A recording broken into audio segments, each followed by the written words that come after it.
오늘 하나님께서 우리에게 주신 말씀은 예레미야 49장 23절에서 39절까지의 말씀입니다.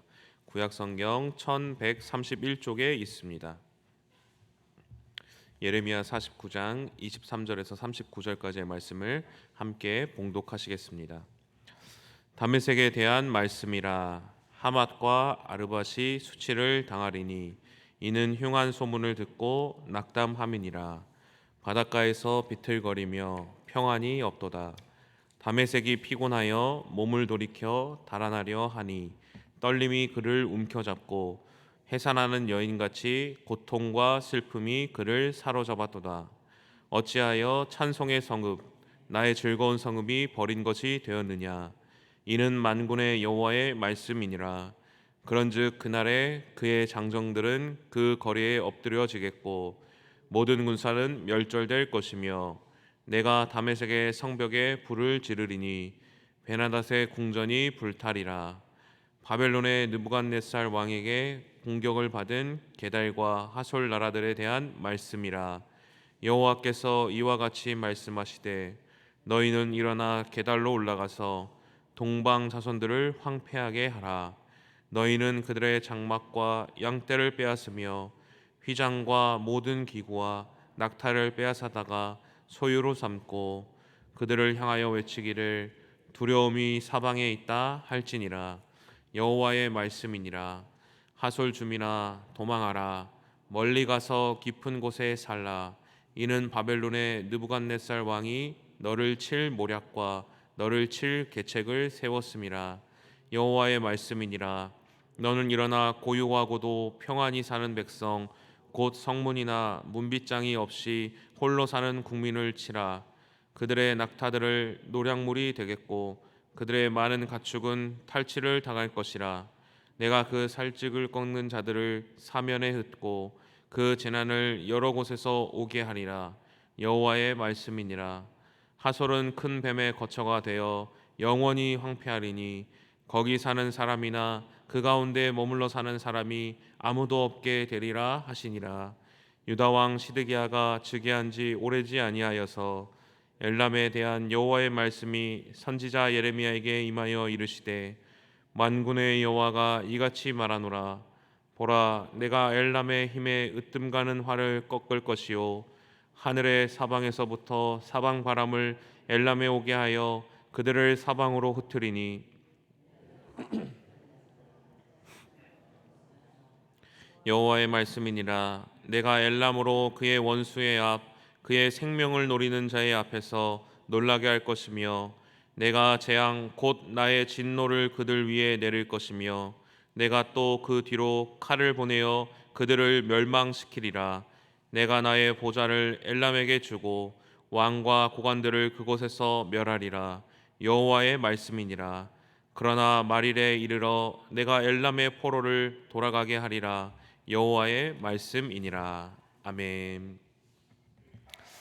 특이한 좀 위로 방법이 있는데요. 이게 자녀들이 이게 자기 혼자 이렇게 놀다가 뭐 이렇게 어디 실수로 이렇게 걸려 넘어지거나 이렇게 부딪힐 때가 있지 않습니까?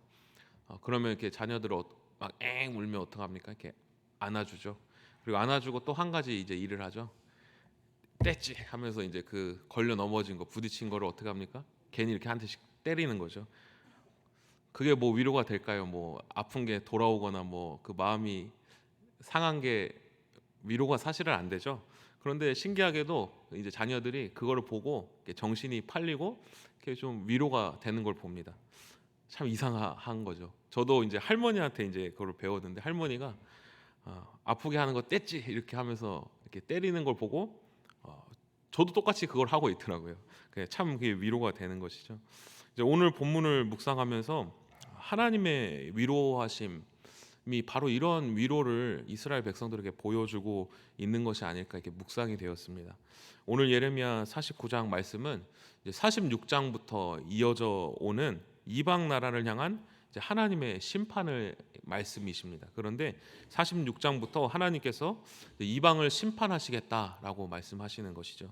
애굽, 블레셋, 모압, 암몬, 에돔, 그리고 오늘 49장 말씀 다메섹과 게달과 하솔과 엘람에 대한 이제 하나님의 심판의 말씀이 나타나는 것입니다. 그리고 49장 이후에는 어떻습니까? 바벨론과 메대와 바사를 향한 이제 하나님의 심판 메시지가 나타나는 것이죠. 이 이방 민족들의 특징은 무엇입니까? 바로 이스라엘 백성들과 아주 긴밀하게 연결되어 있는 백성들 나라인 것입니다. 이스라엘 백성들 옆에서 함께 이제 동고동락했던 나라였던 것이죠. 이스라엘을 아주 좀 미워하고 좀 이스라엘이 잘 안 되기를 바랬던 나라들, 그리고 이스라엘 근방에 지내면서 이스라엘이 좀 약해질 때마다 이렇게 와서 공격을 했던 그런 나라들이었습니다. 그런데 이스라엘 백성들은 이제 바벨론의 포로로 끌려가서 완전히 이제 망해버리게 되는 거죠. 하나님의 심판으로 바벨론이라는 막대기로 이스라엘 백성들이 하나님께 맞게 되는 거, 매를 맞게 된 것이죠. 그리고 나서 하나님께서 이방 나라들을 향해서 심판의 메시지를 이제 전하기 시작하시는 것입니다. 44장까지 이스라엘 백성들이 완전히 이제 망한 것이죠. 바벨론의 포로로 끌려간 것이죠. 그런데 그들이 왜 끌려가게 되었습니까? 그들의 스스로의 그 죄악들, 완고함들, 잘못됨 때문에 이제 발에 걸려 넘어지게 된 것이죠. 혼자 내가 한번 가보겠다 했다가 하나님 앞에서 완전 제대로 넘어진 것이죠. 그런데 이 심판이 그들을 이제 죽이기 위함도 아니고 오히려 그들이 하나님의 백성답게 살아갈 수 있도록 하나님께서 그들에게 드셨던 매였다는 거죠. 그래서 그 이후에 이제 이스라엘 백성들이 하나님께 매를 맞고 이제 심판을 받고 하나님이 그 이스라엘 백성들을 이제 위로하시는 것이죠. 어떻게 위로하십니까? 바로 그 이스라엘 백성들을 때렸던 막대기들, 이스라엘 백성들이 걸려 넘어졌던 그것들을 부러뜨려 버리시는 거죠. 그것들을 나빴어 하고 하나님이 때려 버리시는 것이죠. 잘못된 자녀를 향해서 막대기를 꺾어 버린다. 하나님께서 그 이스라엘 백성들을 때렸던 막대기를 꺾는다는 것은 이스라엘 백성들에게 있어서 어떤 위로를 갖게 됩니까? 이때 당시 이제 이스라엘 백성들이 살았던 이 시대에는 어떤 생각이 완연했었습니까? 바로 나의 나라가 다른 나라에게 이제 점령당했다. 졌다는 것은 내가 믿고 있는 신, 우리 나라가 섬기고 있는 신이 저 나라보다 약하다라는 이제 생각이 있었습니다. 내가 믿는 신이 저 나라보다 저 나라의 신보다 약하기 때문에 우리가 졌구나. 다니엘서 1장 2절에 보면 바벨론 왕 느부갓네살이 하나님의 그 성전 그릇을 어떻게 했다고 나옵니까? 바로 자신들의 신전에 가져갔다라고 이렇게 나오고 있습니다. 그것은 무슨 의미입니까?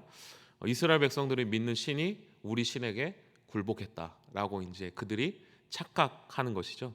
그런데 하나님께서 이스라엘 백성들이 이렇게 하나님의 심판을 받고 난 뒤에 만국 그 이방 나라들을 심판하시는 것은 이스라엘에게 어떤 의미를 가져다 줍니까?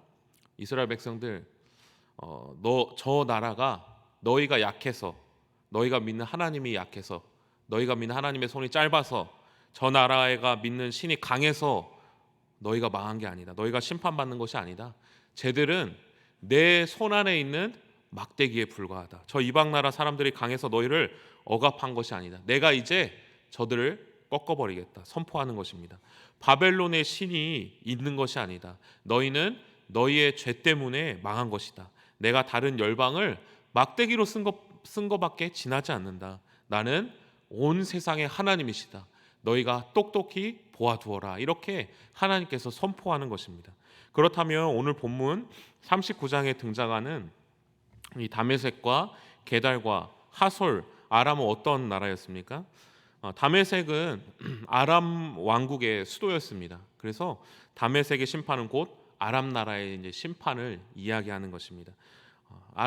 다메섹의 위치는 이스라엘 백성, 이스라엘 나라를 기준으로 요단강 동편 북동쪽에 위치하고 있었습니다. 넓게 분포했습니다. 여기가 비옥한 초승달 지방이라고 불리었습니다. 그래서 아람은 요단강 동편 쪽에서 이제 북쪽과 밑에 남쪽을 이어주는 국제 도시의 요충지를 자리 잡고 있었습니다. 그렇기 때문에 상업적으로도 아주 부유하고 발달된 도시였습니다.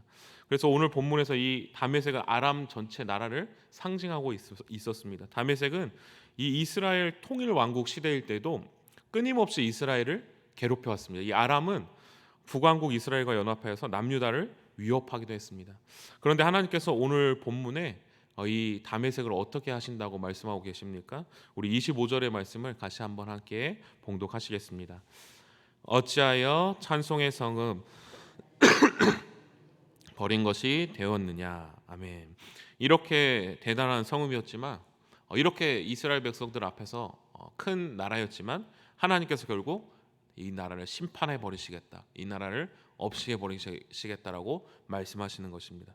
이어서 나오는 게달은 아브라함과 하갈 사이에 태어난 이스마엘의 12아들 중 이제 둘째 아들이었습니다. 그들은 아라비아 사막 북쪽 지역에 살면서 유목 생활을 하던 자들이었습니다. 그래서 게달 자손들은 아주 군사적으로 강하고 매우 용감해서 주변 나라의 용병들로 많이 사용되었던 나라였다고 합니다. 아주 인기가 많았다고 합니다. 또 하솔은 갈릴리 위쪽에 위치한 성읍으로서 여호수아 11장 10절에 등장하게 됩니다.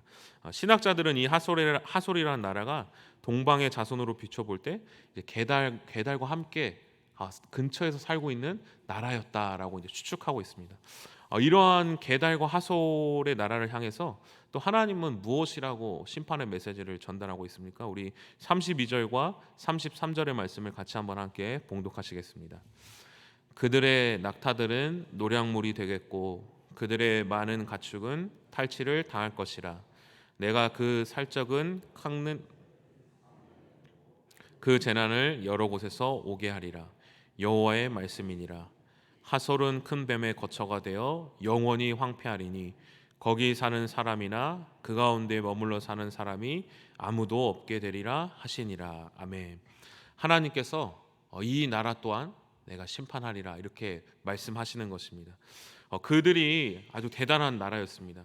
근데 그래서 살아남았고 그래서 이스라엘 백성을 괴롭힌 것이 아니라 단지 하나님의 손 안에 있었고 하나님의 도구에 지나지 않았다는 것입니다. 그래서 하나님께서 이 심판의 도구의 역할이 끝났을 때 그들의 죄악대로 내가 심판하리라 이렇게 선포하시는 것입니다.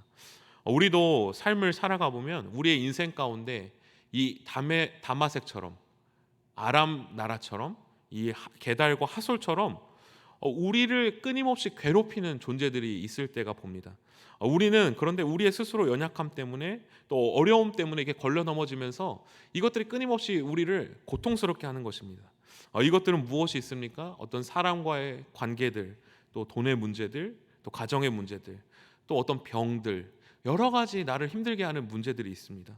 정말 내 힘으로 해결되지 않고 정말 이 문제들이 너무나도 커서 나를 짓눌러 버리고 막 숨을 쉴 수 없을 때까지 정말 나를 억압할 때가 있는 것을 봅니다.